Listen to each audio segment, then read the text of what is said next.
सिद्धार्थ का महल अत्यधिक वैभव और खुशहाली से भरा हुआ।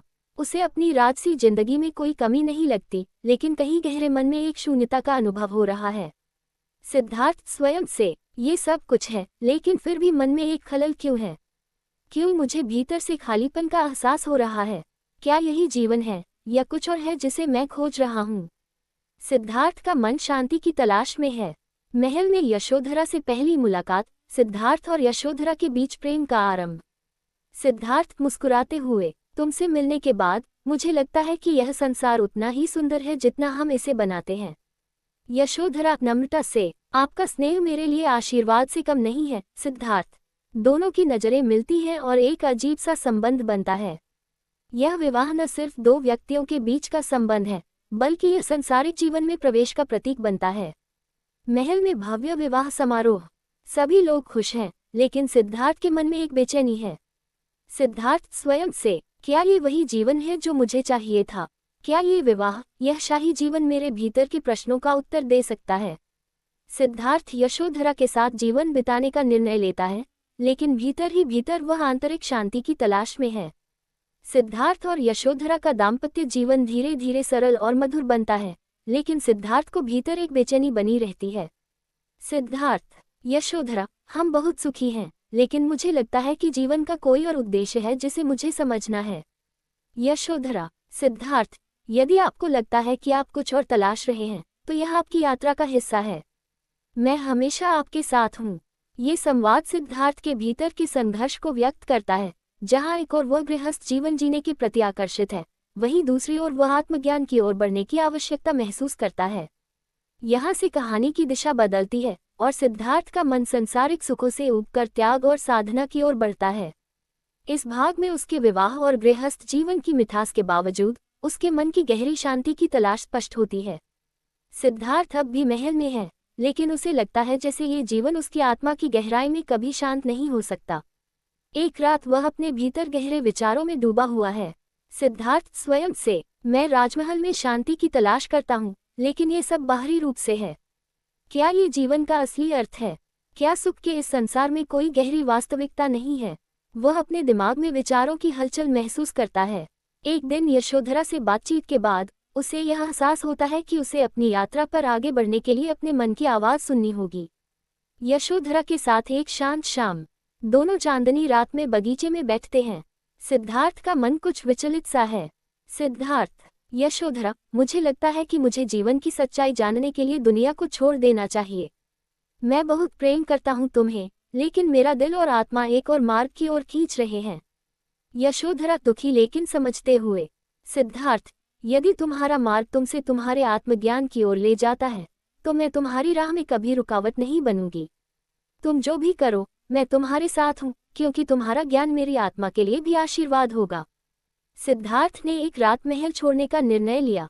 यशोधरा और बेटे राहुल को छोड़कर वह अकेले निकल पड़ता है, अपने आत्मा की खोज में।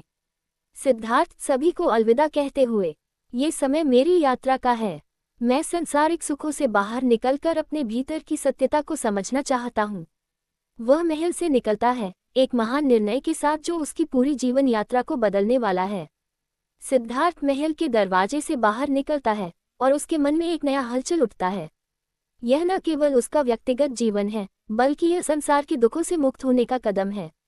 सिद्धार्थ स्वयं से, मैंने सब कुछ छोड़ दिया, लेकिन इस सत्य की तलाश में निकल पड़ा हूँ जिसे कोई नहीं समझता। क्या मैं उसे पाऊंगा? क्या इस संसार के दुखों से मुक्ति मिल पाएगी? उसका चेहरा गंभीर और दृढ़ निश्चय से भरा है। वह जंगल की ओर बढ़ता है, अपने जीवन के नए अध्याय की ओर। ये दृश्य सिद्धार्थ के महाभिनिष्क्रमण संसार से वियोग को दर्शाता है, जो उसके जीवन का एक महत्वपूर्ण मोड़ है। यह उसका आध्यात्मिक यात्रा की शुरुआत है, जो उसे अंतिम रूप से बोधि प्राप्ति तक ले जाएगी। सिद्धार्थ अब जंगल में एक साधु के रूप में तपस्या कर रहा है। वह अपने शरीर को और मन को पूरी तरह से कठोर साधना में लगा देता है। उसकी कठिन तपस्या में उसे शरीर की पीड़ा और मानसिक संघर्ष का सामना करना पड़ता है, लेकिन वह आत्मज्ञान के रास्ते पर अडिग रहता है। सिद्धार्थ ध्यान में, ये शरीर और मन कितना भी पीड़ा सहन करें, लेकिन यदि मैं आत्मा के सत्य तक पहुंच जाता हूं, तो सब कुछ हल्का हो जाएगा। वह पूरी तरह से साधना में डूबा रहता है। तपस्या की कठिनाइयों के बावजूद उसके भीतर एक गहरी शांति का अनुभव होता है। सिद्धार्थ अब बोधगया में एक वृक्ष के नीचे बैठा हुआ है। उसकी आंखें बंद हैं और वह गहरे ध्यान में मग्न है। चारों ओर चुप है, केवल हवा की आवाज सुनाई देती है। उसकी मानसिक अवस्था बिल्कुल शांत और केंद्रित है। सिद्धार्थ स्वयं से मन में विचार, मैंने सब कुछ त्याग दिया, लेकिन इस यात्रा का असली अर्थ क्या है? क्या मैं अपने भीतर की शांति और सत्य को पा सकूंगा? ध्यान में उसकी विचारधारा और भटकाव शांत हो जाते हैं, जैसे वह स्वयं को उस अंतिम सत्य के करीब महसूस करने लगता है। वह बोधि वृक्ष के नीचे ध्यान में गहरे डूब जाता है। सिद्धार्थ ध्यान में है, लेकिन अचानक माया और मोह की शक्तियां उसे ललचाने और विचलित करने के लिए आ जाती हैं। सबसे पहले माया का रूप प्रकट होता है और सिद्धार्थ को भटकाने की कोशिश करता है। माया मुस्कुराते हुए, तुम जो कर रहे हो वह व्यर्थ है। तुम जो खोज रहे हो वह तुम्हें कभी नहीं मिलेगा। अगर तुम्हें सुख चाहिए तो महल लौट आओ, अपने परिवार के पास आओ। सिद्धार्थ पर माया का प्रलोभन और मोह की शक्तियां लगातार दबाव डालती हैं, लेकिन सिद्धार्थ अडिग रहता है और ध्यान में और गहरे उतरता है। सिद्धार्थ स्वयं से, मैंने सब कुछ छोड़ दिया है, अब ये समय सत्य को जानने का है। माया और मोह के प्रलोभन मुझे भटका नहीं सकते। आखिरकार सिद्धार्थ के भीतर एक तीव्र प्रकाश का अनुभव होता है। उसकी आंखों में एक नई चमक आ जाती है। वह अपने ध्यान से जागरूक हो जाता है और उसके भीतर एक अद्भुत शांति और ज्ञान की अनुभूति होती है। ये वह क्षण है जब वह बुद्ध बनता है, जो सत्य को जानने वाला होता है। सिद्धार्थ अब बुद्ध स्वयं से, गहरी शांति के साथ, मैंने जो खोजा था वह अब सामने है।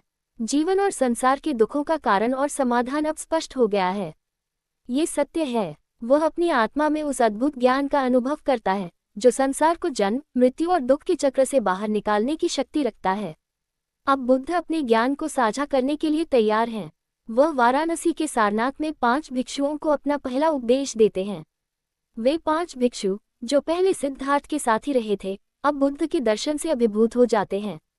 बुद्ध सारनाथ में सभी भिक्षुओं के सामने, जीवन का दुख केवल जन्म, बुढ़ापा, बीमारी और मृत्यु के कारण नहीं है, बल्कि यह हमारे भीतर की इच्छाओं, जुड़ावों और अहंकार के कारण है।